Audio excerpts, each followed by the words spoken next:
अस्सलाम वालेकुम दोस्तों। अनोखी कहानियाँ 7 के तमाम सुनने वालों को मैं दिल से खुश आमदीद कहता हूँ और मैं उम्मीद करता हूँ कि आप सब खैरियत से हैं। मैं भी खैरियत से हूँ। आज मैं आप लोगों को एक मज़ाहिया कहानी सुनाने जा रहा हूँ जिसका नाम है जोकर। शमशाद को रंग बिरंगे कपड़े पहनने की वजह से जोकर कहते थे, बल्कि वो मस्करी तबीयत का मालिक भी था। हर वक्त मज़ाहिया गुफ्तगू करता रहता, हंसाता रहता। बच्चे इसके गर्दीदा थे, नौजवान लड़के भी इससे छेड़छाड़ करके मज़ा लेते। वो किसी का मजाक का बुरा नहीं मनाता और किसी की शरारत का भी बुरा नहीं मानता।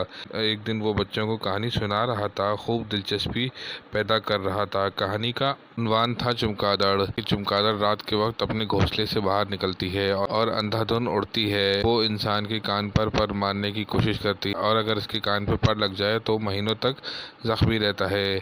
तब कहीं जाकर आराम आता है। इसने बच्चों को चमगादड़ की एक बड़ी सी तस्वीर दिखाई और तस्वीर दिखाकर जोकर कहानी को आगे सुनाने लगा। तो एक बच्चे ने कहा, जोकर अंकल, हम सब ने चमगादड़ देखा है, मगर मैंने ऐसा जानवर देखा है जो बिल्कुल चमगादड़ की तरह पर रखता है, वैसे ही उड़ता है, मगर इसके पर ऊपर और नीचे से बहुत नोकीले हैं और वो सीधा आंखों पर हमलावर होता है। मुझे इसका नाम मालूम नहीं। अगर आप इसके बारे में कहानी सुनाएं तो हमारी मालूमात में इजाफा होगा और तजस्सुस भी पैदा होगा। बच्चे की हाँ में सभी बच्चों ने हाँ मिलाई। जोकर एक छोड़ू था और बड़ी बड़ी छोड़ता था। इसने बच्चों का चैलेंज कबूल कर लिया। मैं ना सिर्फ अगले हफ्ते तुम्हें इस जानवर की कहानी सुनाऊंगा, बल्कि तुम्हारे सामने इसका शिकार करके पेश भी करूंगा। बच्चों ने इसकी भड़क सुनी तो वो भी कहने लगे कि अगर तुमने ऐसा करके दिखाया तो हम सब तुम्हें पेट भरकर मिठाई खिलाएंगे।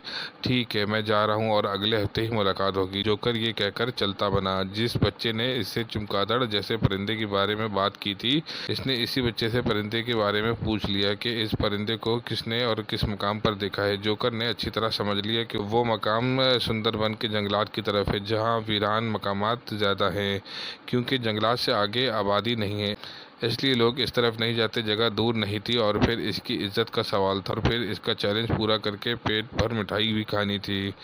लिहाजा वो तैयारी करके कल ही रवाना हो गया। इसने नया लिबास पहना जो इसने ईद पर बनवाया था। कोई रंग ऐसा नहीं था जो इसके लिबास में ना हो। धुंध और कौशो कज़ा से भी ज़्यादा रंग इसके लिबास में नज़र आ रहे थे। तीरों की टोकरी के साथ उम्दा कमान भी ले ली।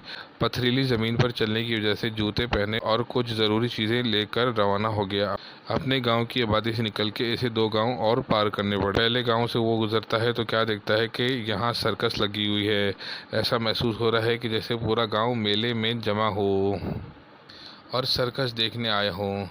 सर्कस देखने का ऐसे भी बहुत शौक था। सोचने सोचा कि मैंने तो 1 हफ्ते की मोहलत ली है, 1 हफ्ता तो बहुत होता है। जैसे ही जोकर ने मेले की तरफ कदम बढ़ाया, गांव के सीधे साधे लोगों ने इसे भी कोई मदारी समझा और वो समझ रहे थे कि जोकर भी कमाल खेल और तमाशा करेगा। काफ़ी लोग इसके गिर्द जमा हो गए, जिनमें बच्चे, बूढ़े और औरतें भी शामिल थीं। पहले वो इन्हें और लोग इसे देखते रहे। हर एक बच्चे ने बोर होकर कहा, अरे भाई जोकर अंकल, कोई खेल तमाशा तो दिखाओ। बगैर करतब के तो तुम पैसे नहीं ले सकते। पैसों का जिक्र सुनकर इसका जहन चलने लगा। वो समझ गया कि इस जगह पर लोग मेला देखने यूं ही नहीं गए कि जेबें भरी हुई हैं, क्योंकि वो घर से जहनी तौर पर तैयार होकर चलते हैं कि मेले में पसंद की चीज़ें खरीदनी भी हैं और झूले वगैरह भी झूलने हैं, सर्कस देखने के लिए भी जाना है और फिर जी चाहने पर चटखारे वाली चीज़ें भी खानी हैं। लिहाजा इस मौके पर कुछ न कुछ करतब और शुभदाबाजी दिखाकर पैसा कमाया जाए। जोकर फौरन मुतहरिक हो गया, क्योंकि लोगों ने जाना शुरू कर दिया। आओ आओ प्यारे बच्चों, मैं तुम्हें निशानेबाजी की करतब दिखाऊं। तुम अपने सर पर कुछ भी रख लो, मैं तीर से निशाना लगाकर इसे नीचे गिरा दूंगा।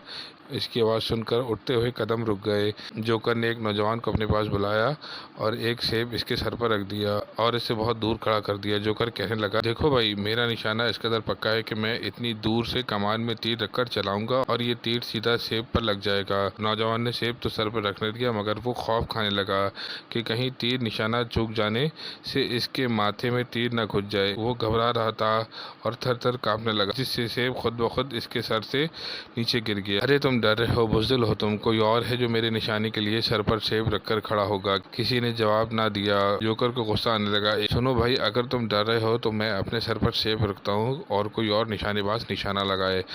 ये सुनकर एक नौजवान आगे बढ़ा और कहा कि ठीक है, तुम सेब अपने सर पर रखो, मैं निशाना लगाता हूँ।